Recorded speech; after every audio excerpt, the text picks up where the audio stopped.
Hablando con científicos.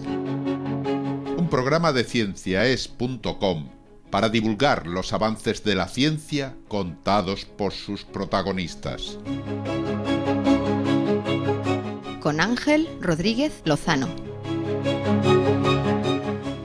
Hoy os invitamos a escuchar Las edades de la evolución. Hablamos con Jordi Agustí.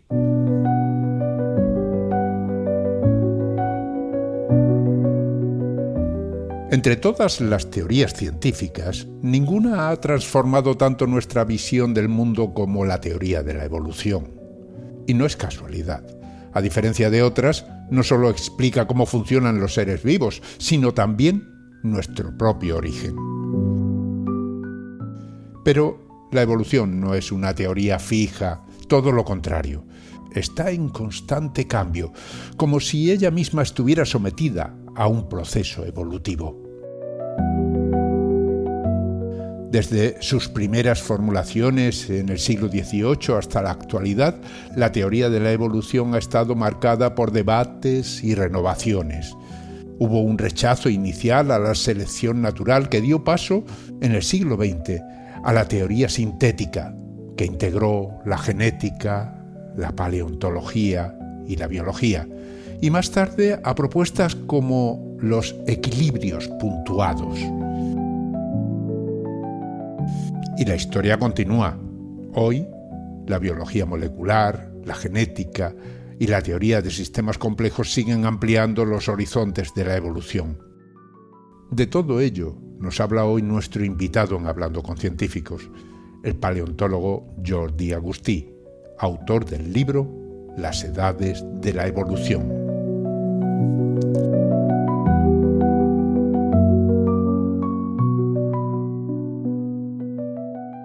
Hablamos con Jordi Agustí Ballester. Es investigador y crea en el Instituto Català de Paleoecología Humana y Evolución Social. También es investigador en la Universidad Rovira i Virgili. Es una persona que ha investigado en yacimientos importantísimos como Orce, Manisi, Atapuerca, por supuesto. Ha dirigido excavaciones y ahora está con nosotros porque ha publicado un libro, a mi entender, un libro maravilloso para aquellos que quieran conocer sobre la historia y la evolución de la propia teoría de la evolución. Así que vamos a saludarlo ya. Ante todo, muchísimas gracias por participar en Hablando con Científicos, Jordi. Gracias a vosotros. Hablamos de un libro, se titula Las edades de la evolución. Está editado por Almuzara. Y como digo, hablamos de la evolución de la propia teoría de la evolución, ¿no? Podemos decir. O sea, cómo ha ido evolucionando a lo largo del tiempo. Sí. Es una obra con una base histórica que hacía años que quería plasmar, pero también desde una perspectiva epistemológica, ¿no? No solo contar la historieta de los personajes, sino también el trasfondo teórico de la teoría de la evolución, porque es algo que ha ido cambiando y enriqueciéndose con el tiempo a partir de la formulación original de Darwin. Bueno, el libro empieza más atrás, o sea, empieza ya digamos, con las preguntas que se hace la propia humanidad cuando mira la vida, sobre el origen de la vida y sobre todo sobre esta diversidad que tenemos de vida a nuestro alrededor, ¿no? Sí, de hecho el libro empieza de una manera paradójica con Linneo, un botánico que estableció las bases de la idea de especie. Y esta fijación del concepto de especie, a su vez, fue ya un progreso para el futuro de la teoría de la evolución, porque anteriormente lo que se llama la sistemática era un poco caos, ¿no? Y fueron los botánicos los que empezaron a poner orden, y particularmente Linné, a quien se debe la nomenclatura de clasificación actual, con un género, Homo, y una especie, Sapiens. Y él sistematizó todo eso. Además, cada especie formaba parte de un género, Homo sapiens, Homo neanderthalensis, del género Homo.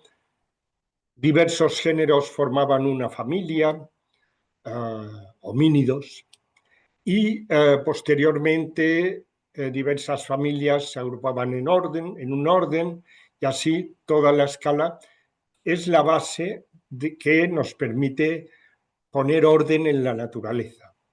Y tenía una idea un poco revolucionaria también ahí, porque Linné sí se dio cuenta, y otros también, de alguna manera esta clasificación no era solo una clasificación arbitraria como quien clasifica mesas o sillas, sino que revelaba una relación genealógica de familia. Solo se podía explicar esta clasificación jerárquica si no era desde el punto de vista de la evolución.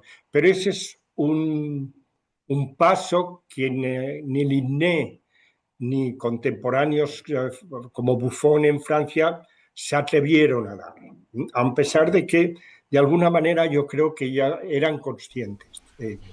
Claro, el concepto de evolución se fue creando poco a poco.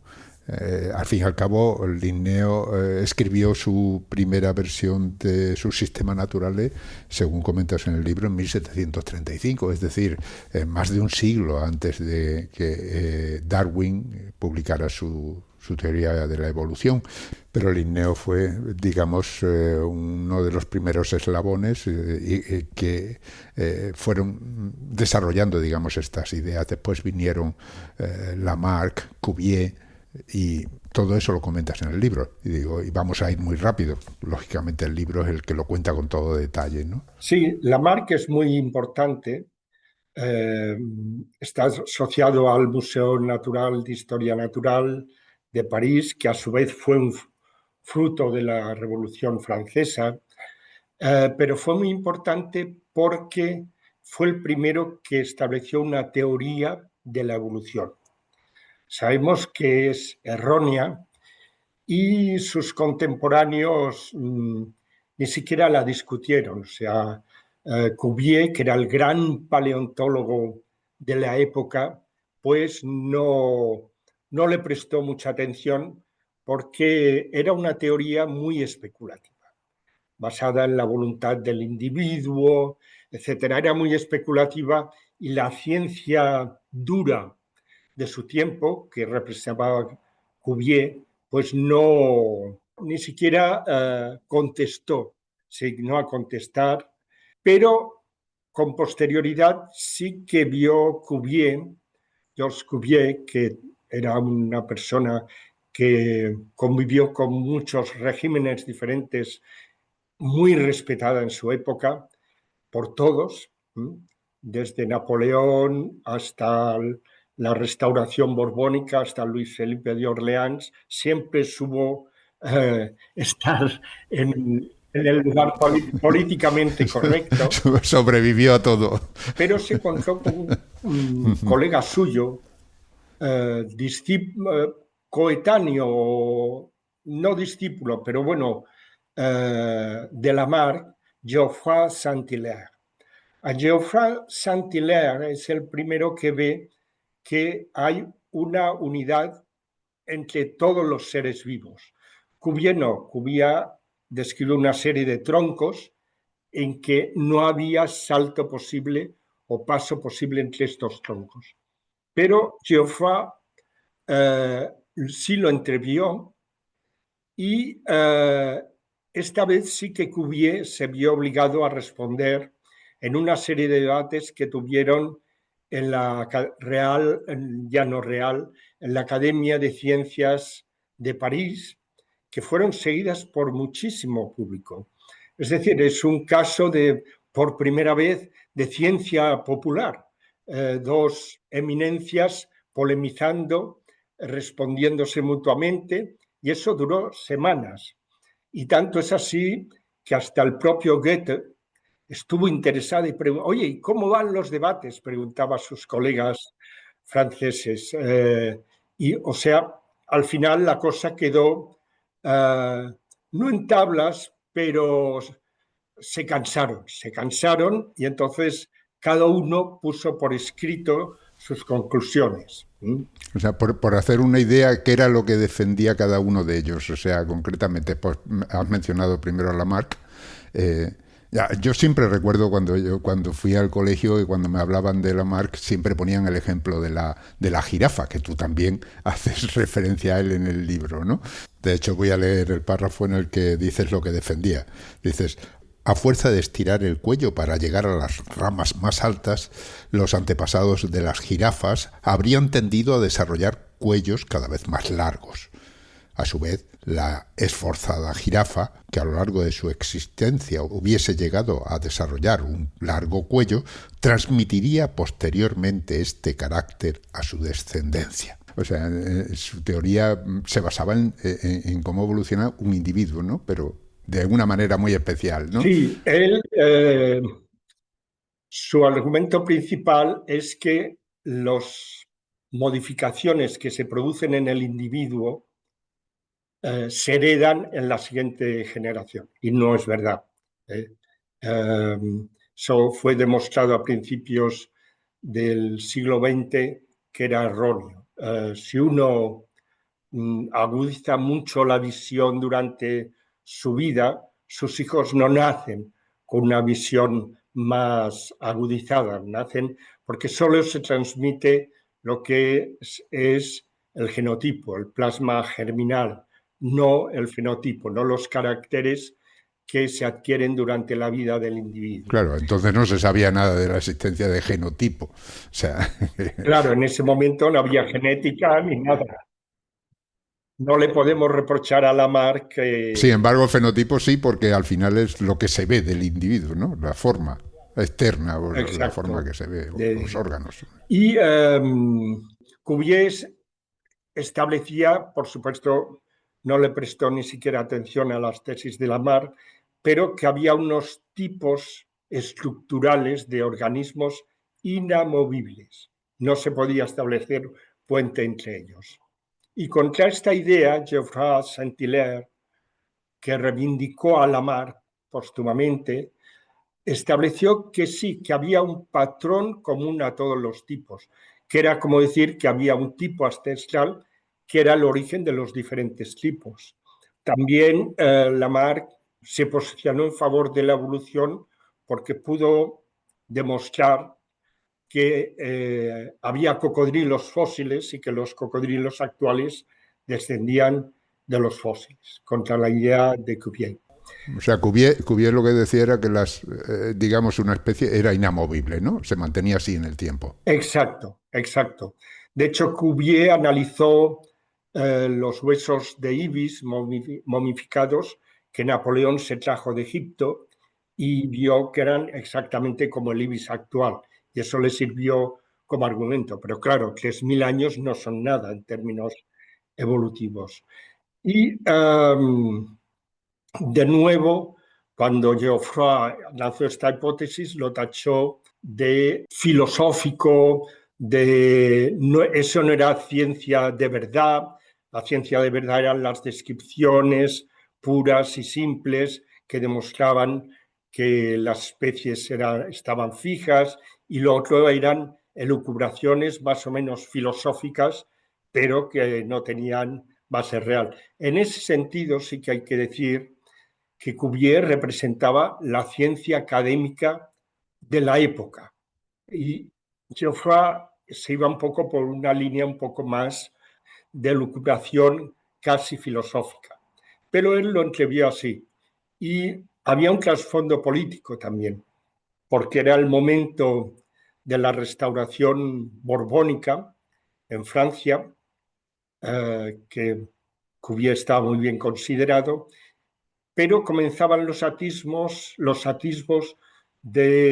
también de pasar página con esta monarquía absolutista que fue la que sucedió a Napoleón, y habían movimientos liberales periodistas que ya empezaban a publicar cosas. Entonces, muy curioso porque la parte liberal se posicionó a favor de Geoffroy y la parte conservadora a favor de Cuvier, y hay toda, dependiendo de la publicación, se arrimaban más a la visión conservadora de Cuvier que a la visión más revolucionaria de Geoffroy, y luego, bueno, era posteriormente, efectivamente, la monarquía liberal con Luis Philippe de Orleans fue la que ganó la batalla política, y con el tiempo también Geoffroy y el evolucionismo, Ajá. de alguna manera. Bueno, eso son, podemos decir, los principios. Lógicamente, la historia es más larga y no nos podemos explayar mucho. Vamos a acercarnos, digamos, al protagonista principal, ¿no? A Darwin. Darwin, claro, es posterior, pero ahí ya intervienen otros factores, ¿no? Porque Darwin, además de la teoría de la evolución, por lo que lo conocemos, realmente lo que llevó es una vida de investigación que en ese sentido no pudo llevar Cuvier, porque Cuvier no se movió de su casa, podemos decir, ¿no? En cambio, Darwin sí, estuvo viajando por todo el mundo y recogiendo información, que es lo importante. Sí, Darwin representa una manera diferente de hacer ciencia y de aproximarse al tema de la evolución. Lamarck, Geoffroy, Cuvier jamás, bueno, Geoffroy sí acompañó a Napoleón a Egipto, pero ahí acabó todos sus... pero Darwin, junto a Wallace, junto a Haeckel, junto a otros naturalistas como Huxley, Thomas Huxley, representa al científico que, siguiendo a von Humboldt, va a explorar la naturaleza directamente a las fuentes naturales. Y este nuevo tipo de científicos fueron los que dieron con la clave de la teoría de la evolución, y en el caso de Darwin con la teoría de la selección natural. Darwin, que volvió de su viaje en el Beagle como con un gran prestigio al principio, sobre todo geológico, pero luego también biológico. Un viaje que, por cierto, duró casi 5 años, ¿no? Y dio la vuelta al mundo visitando Sudamérica, las islas del Pacífico y regresando después de salvar el Cabo de Buena Esperanza. Y en todos los lugares que visitó fue recogiendo muestras y fue tomando notas de todo lo que veía. Exacto. Ya entrevió que había cosas que no cuadraban. Por ejemplo, ¿por qué la fauna fósil de Sudamérica se parecía a la actual? Estaba relacionado los armadillos gigantes, los desdentados, etc. ¿Por qué se parecía? Tenía relación con la actual. Si hubiese sido creaciones independientes, no tendría que haber sucedido tal cosa, ¿no? Lo mismo con las islas, porque una isla del Pacífico tiene una fauna que se parece al del continente sudamericano y no al africano. Si hubiesen sido creaciones independientes, y por eso pero Darwin era muy meticuloso, tenía una buena reputación científica y quería estar absolutamente seguro, dar tal cantidad de datos que la evolución fuese inamovible. Pero ahí lo que sucedió es que hubo alguien que se le adelantó. Darwin dejó pasar el tiempo, quería escribir una obra en 9 volúmenes, y ahí apareció Alfred Russel Wallace, que en un artículo de 20 páginas que le envió a Darwin, pero que era para el geólogo Lyell, decía lo mismo. Y claro, Darwin se sintió... Había un círculo reducido, Lyell, Thomas Huxley y otros, que le apremiaban a que publicase la idea, porque los había convencido, pero Darwin era muy remiso, quería estar absolutamente seguro, hasta que aparece Wallace y le dice, oye, te va a pisar la idea. Entonces salvaron un poco la situación, porque hubo una presentación conjunta en la Sociedad Geológica de Londres que de alguna manera salvaba la prioridad de Darwin, pero también el hecho de que Wallace había dado con esa misma idea. Y Darwin se convenció de hacer un pequeño resumen de 500 páginas, que es el origen de las especies.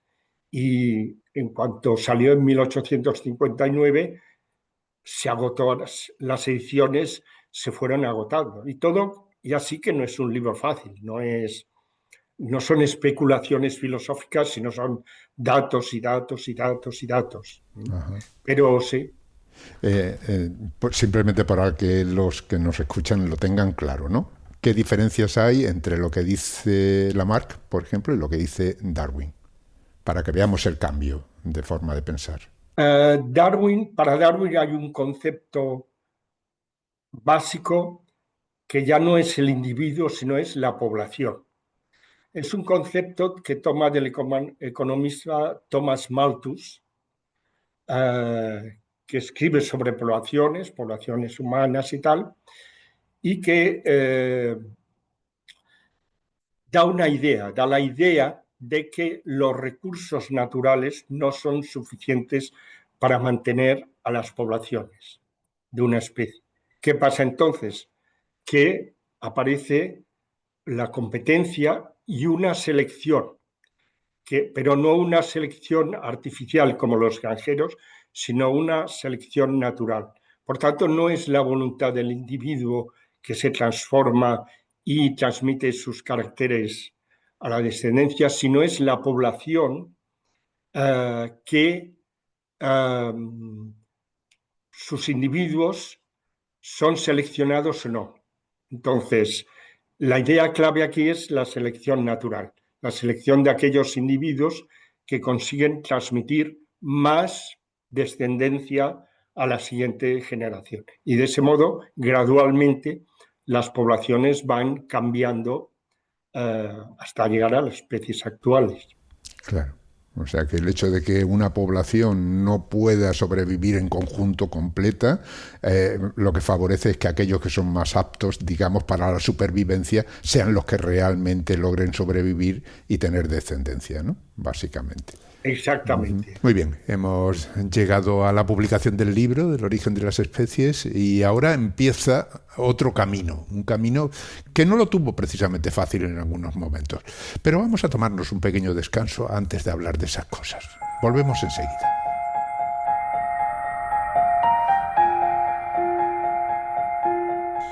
Estáis escuchando Hablando con Científicos, un podcast de cienciaes.com para divulgar la ciencia de la mano de sus protagonistas. En nuestra página web, cienciaes.com, podéis encontrar más de 500 entrevistas con científicos de todas las disciplinas. Os invitamos a escucharlas y compartirlas en redes sociales con vuestros amigos y conocidos.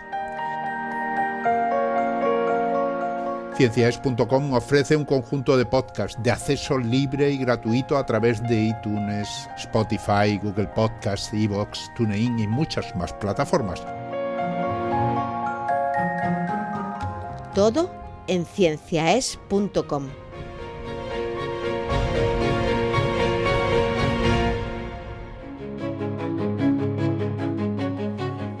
Continuamos hablando con Jordi Agustí, que es investigador en el Instituto Catalán de Paleoecología Humana y Evolución Social y autor del libro Las edades de la evolución.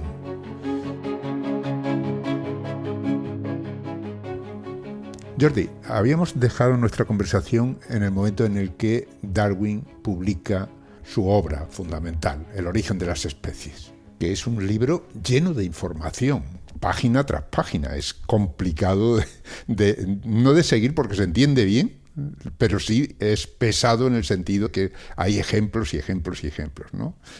Pero ese libro entonces ya lo que hizo fue dar a conocer esa idea, ¿no? De que ya las poblaciones eran las que mandaban y además la selección natural, es decir, aquellos más aptos, eran los que marcaban la evolución de esas poblaciones.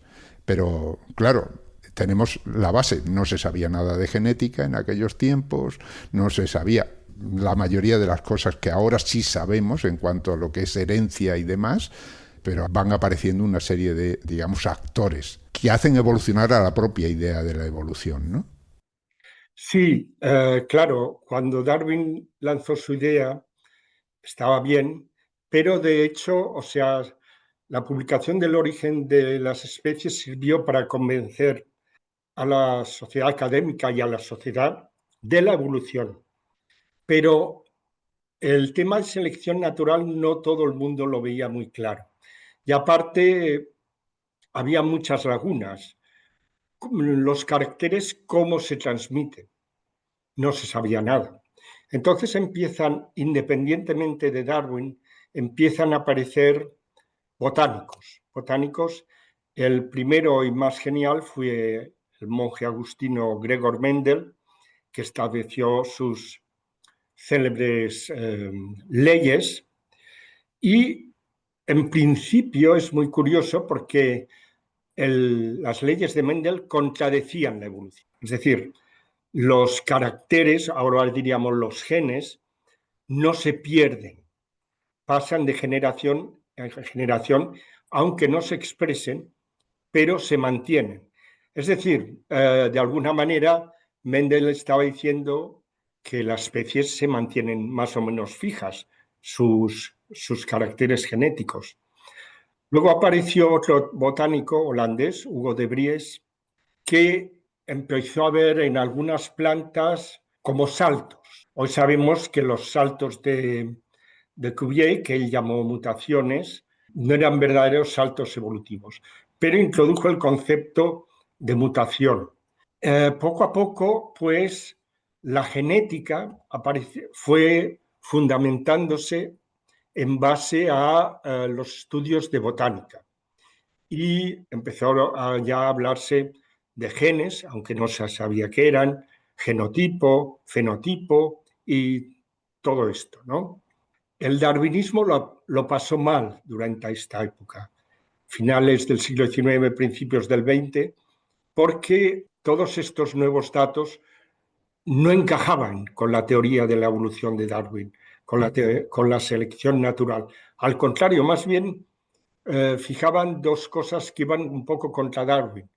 Primero, que la genética responde a unas leyes que son difíciles de modificar por la selección natural. Y segundo, que el cambio no necesariamente tiene que ser gradual. Pueden aparecer mutaciones y todo esto avanzó mucho más cuando desde Norteamérica los genéticos de allí, Thomas Hunt Morgan, eligieron otro tipo de ser vivo, no las plantas, porque las plantas es un método de análisis muy lento.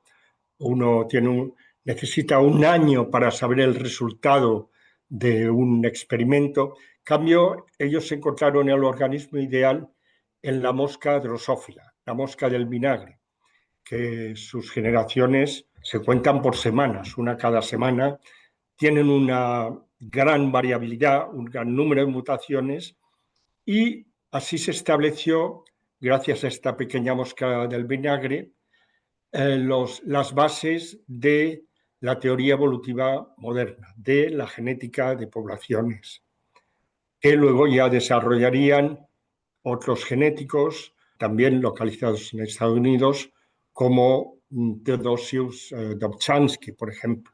Tú hablas de la larga noche del darwinismo en ese periodo en el que se puso, digamos, en duda la teoría.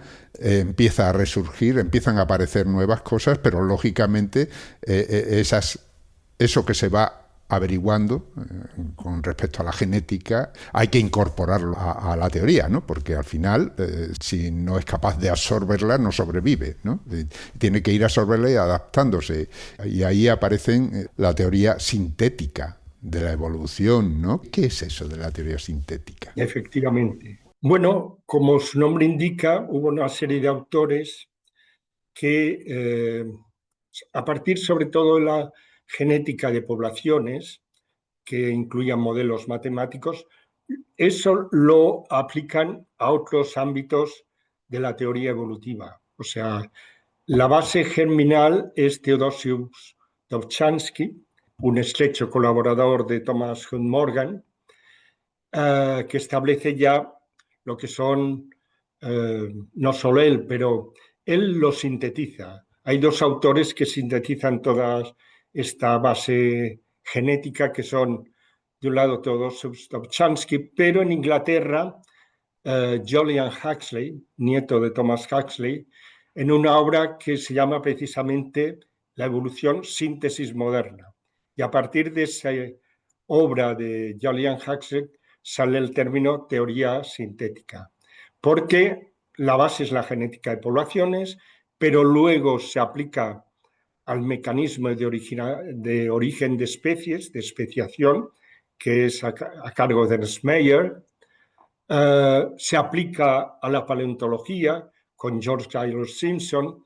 Entonces, a partir de la genética de poblaciones, se aplica a todos los ámbitos posibles de la evolución, y la teoría sintética es ya una teoría global de la evolución en la que todavía estamos instalados.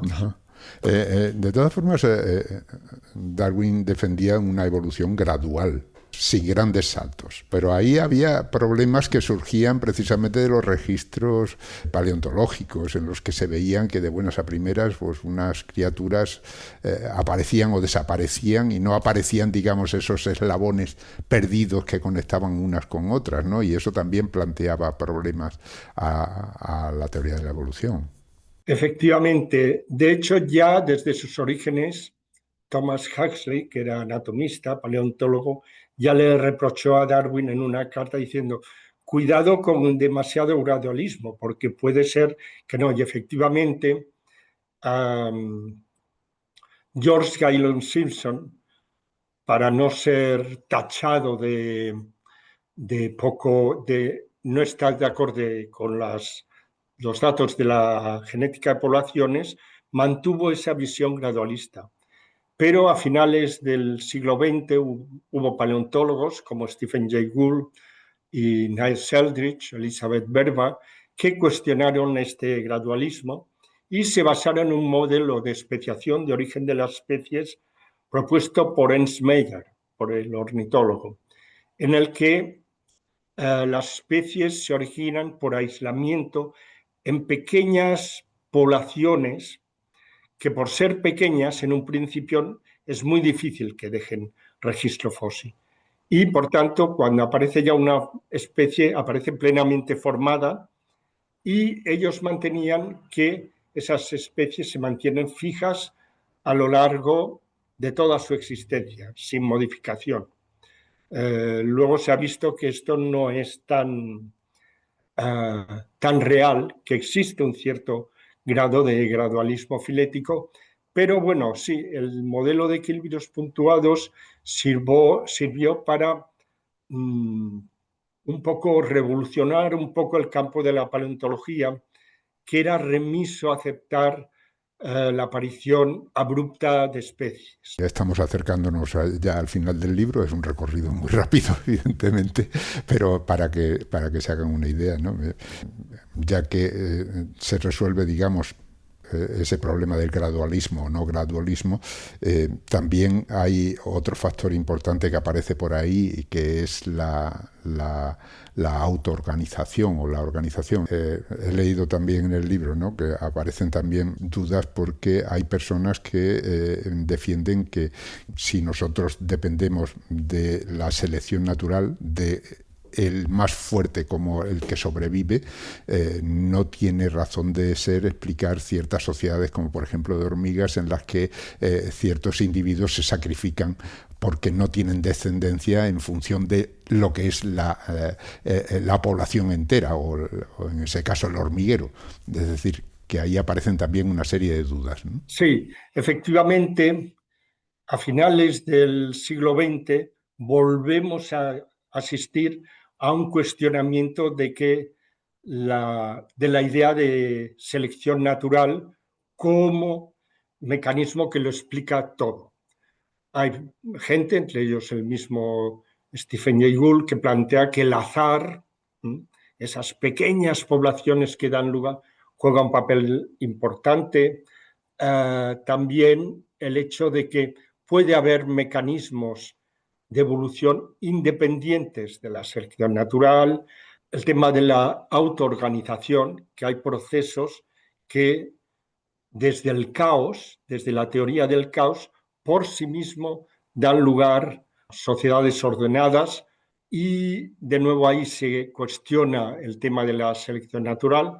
Muy importante es todo el tema Devo-Devo, es decir, el tema del desarrollo, cuál es el papel del desarrollo individual en el origen de las especies, si hay constricciones en la evolución, también una idea que impiden que haya cambios, determinados cambios, que no, a partir de la selección natural, no todo es posible. Lo que Peralver llamó la lógica de los monstruos. O sea, hay una lógica interna del organismo que constriñe el papel de la selección natural. Y efectivamente, todo eso se cuestiona a finales del siglo XX, a principios del nuevo siglo, y un poco en esas estamos, ¿no? Pero lo que en estos últimos años se ha ido demostrando es que todos estos nuevos retos para la evolución, para la teoría de la selección natural, como el tema de la autoorganización, el refinamiento del código genético, ahora reconocemos partes productivas y no productivas, exones e intrones, todo eso, y es un poco la conclusión del libro, cuando yo lo he ido analizando, en el fondo no cuestionan el darwinismo, al contrario, lo refuerzan en algunos aspectos que la teoría sintética no llegó, ¿no? Y estamos a las puertas de una nueva teoría darwinista renovada que incluye todos estos aspectos que la teoría sintética no tuvo en cuenta. Ajá. O sea que podemos decir que en ese sentido la teoría de la evolución goza de buena salud, lo único que pasa es que va ampliándose o se va comprendiendo mejor porque se van añadiendo detalles que quedan incorporados a ella. Efectivamente, esa es una característica de la teoría de Darwin, que ha ido asumiendo nuevos postulados a medida que han ido apareciendo. Ya pasó con la teoría sintética y ahora está pasando con la evolución y desarrollo, con autoorganización, y todo ello pues enriquece esta visión original de Darwin. Bueno, pues esta es una visión muy reducida, como digo, del contenido del libro. El libro, repito, se titula Las edades de la evolución, está editado por Almuzara, y ahí es donde vienen todos los detalles. Se mencionan muchísimos personajes. Debo decir que nosotros tenemos una serie de biografías de algunos de los personajes que se mencionan ahí, incluido Darwin, por supuesto, pero también está Cuvier, por ejemplo, o está Malthus, y que los que quieran lo pueden escuchar. Vamos a pasar a otro punto, porque como siempre digo, nos escuchan estudiantes que pueden estar interesados en este aspecto, incluso dedicar su vida a investigar algún aspecto de esto, ¿no? Y siempre les viene muy bien cómo ha sido vuestra vida como investigadores, en este caso la tuya, ¿no? Cómo te dedicaste a estudiar estas cosas, qué es lo que te atraía desde muy joven a lo mejor para poderte dedicar a esto y que les sirva a ellos un poco de guía. Cuéntame. Bueno, en mi caso es un poco particular porque yo desde los 7 años quería ser paleontólogo, pero yo decidí ser paleontólogo desde el lado de las ciencias biológicas, no de las ciencias geológicas. No quería clasificar simplemente fósiles, sino también buscar patrones de distribución, modelos evolutivos y efectivamente pues eso es lo que me motivó a hacer paleontología, pero desde ciencias biológicas, y tuve la gran suerte de tener una serie de grandes maestros en la Facultad de Biología de Barcelona, como fueron Ramón Margalef, Antoni Preboste, a quien le dedico el libro, y otros, ¿no? Porque en ese sentido mi mentor, Miguel Cruzafón, yo le consulté quiero ser paleontólogo, quiero hacer paleontología. ¿Qué voy? ¿Por geológicas o por biológicas? Y él me dijo, sin dudar, por biológicas, porque te va a dar una idea de la evolución muy profunda. Y la base geológica de la paleontología, no te preocupes, que ya la aprenderás en el campo. Y efectivamente, fue un buen consejo porque así fue. Volvamos al libro. ¿Cómo se te ocurrió escribir este libro? Bueno, es un libro que tenía en mente hacía tiempo. Había sacado cosas ya en otros libros, en Fósiles, Genes y Teorías, pero era un diccionario. En La sonrisa de Leonardo, que hay diversos aspectos de personajes, incluido Darwin, pero la historia completa yo tenía ganas de abordarla con todo detalle, ¿no? Y efectivamente, después de una serie de libros que he dedicado más a temas de evolución humana, le llegó el turno a este y entre pandemias y otras cosas, pues lo he podido sacar adelante, ¿no? Por último, háblame un poco de las investigaciones en las que estás participando en estos momentos. Sí, precisamente yo quería aquí mencionar una cosa. Yo estoy metido en muchos berenjenales, especialmente en yacimientos con presencia humana, antigua, de 1 millón de años, etcétera, ¿no? Pero si yo me tuviesen que decir qué es el aspecto que más te ha impresionado o que más a gusto te sientes, y es en una variante de mi investigación que son los casos de evolución insular, evolución en islas, al que he dedicado una serie de trabajos, y ahora mismo estoy inmerso con los amigos del IMEDEA de Mallorca en una serie de yacimientos de nuevo extraordinarios, porque en las islas, bueno, ya lo vio Darwin en las Islas Galápagos, las islas son como laboratorios vivientes. Escoger un trozo de biomasa y aislarlo. Son auténticos laboratorios. Y en las islas suceden fenómenos maravillosos como la evolución del tamaño. Las especies pequeñas se hacen grandes, las grandes se hacen pequeñas, se optimizan, porque en las islas pequeñas no hay depredadores. Entonces, si eliminamos esa presión depredatoria, la evolución es muchísimo más creativa. Los roedores se hacen gigantes y los elefantes se vuelven casi como mascotas, o los hipopótamos, ¿no? Es muy, muy interesante. Hay incluso entre los homínidos un caso que es el homínido de Flores, que es un caso de evolución insular, pero se encuentran patrones muy interesantes. Y ahora mismo con los amigos del IMEDEA de Mallorca estamos estudiando el origen de las faunas de Myotragus, que es un bóvido de Mallorca, y estamos viendo los orígenes de los roedores, y claro, al final solo queda uno, un lirón. Pero ahora estamos dándonos cuenta que en origen había hasta 3 especies diferentes de roedores, y entonces vienen las preguntas: ¿por qué ha sobrevivido el lirón y no los otros?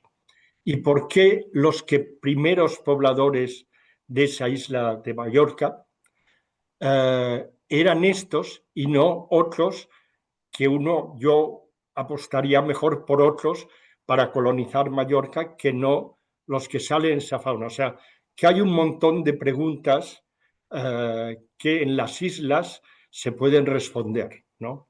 Y es muy, muy interesante. ¿Y estáis estudiando solo Mallorca o todo el archipiélago? Sí, hemos estudiado faunas también de Ibiza y de Menorca, pero un registro tan antiguo o tan primario como el que encontramos en Mallorca, en las otras islas, no lo hemos encontrado.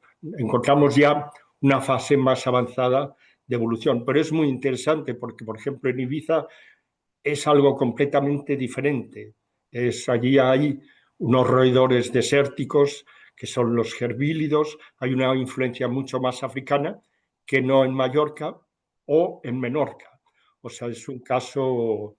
Todo esto viene a cuento porque Mallorca, Menorca e Ibiza, cuando el Mediterráneo se desecó hace 6 millones de años, eran como montañas en medio del Mediterráneo occidental. Pero luego, cuando de nuevo se rellena el Mediterráneo a partir del Atlántico, se convierten en islas y allí se quedan pues los que sobrevivieron. Y hay un patrón muy típico, y es que los roedores, liebres o equivalentes, se hacen más grandes, porque claro, no hay depredadores. Y en otros casos, en otras islas del Mediterráneo, pues los elefantes se vuelven enanos, los hipopótamos se vuelven enanos, los ciervos se vuelven enanos, y este antílope de Mallorca también se hace enano. ¿Encuentras algún paralelismo entre lo que encontró Darwin al investigar las islas como las Galápagos y demás y lo que vosotros encontráis ahí? Pues en el fondo está muy relacionado. Lo que pasa es que Darwin en las Galápagos analizó faunas actuales, no encontró fósiles allí, pero qué duda cabe que el estudio seminal de Darwin el hecho de que determinados pinzones estuviesen adaptados a una cosa o a otra, pues está en la base también de lo que encontramos nosotros. También es la pregunta, ¿por qué estos y no otros? ¿Y por qué al final ganan siempre los lirones y no los que a lo mejor podrían estar mejor preparados? O sea, hay toda una serie de cuestiones que son fascinantes de alguna manera. Muy interesante. Solo me queda darte las gracias, agradecerte estas magníficas explicaciones, darte las gracias por este libro que a mí por lo menos me ha abierto un horizonte que yo desconocía en cuanto a cómo ha ido cambiando, qué retos ha ido afrontando las teorías de la evolución, y decirte que aquí estamos, que cuando quieras divulgar o compartir con nosotros todos esos conocimientos que has ido adquiriendo y sigues adquiriendo, nosotros estaremos encantados de escucharte. Pues nada, muchas gracias y acepto el invite porque ha sido muy interesante esta charla y todo esto. Os lo agradezco. Muchas gracias. De acuerdo, pues recordemos el título del libro, Las edades de la evolución, de Editorial Almuzara, y despedimos a Jordi Agustí Ballester, que hemos dicho que es investigador en el Instituto Català de Paleoecología Humana y Evolución Social y además en la Universidad Rovira i Virgili, y como habéis oído, autor de este libro y de otros que hemos ido mencionando. Los que quieran tener más información en la página web la van a encontrar. Muchísimas gracias, Jordi, y hasta pronto. Gracias a vosotros. Hasta pronto.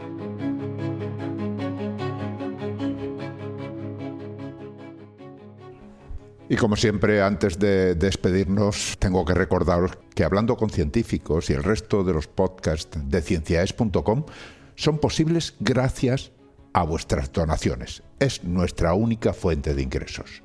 Así que, si escuchas nuestros programas, si te gustan y todavía no te has unido al grupo de mecenas, ánimo, únete. Visita cienciaes.com, pulsa el botón de donar y elige cualquiera de las opciones que ahí se ofrecen.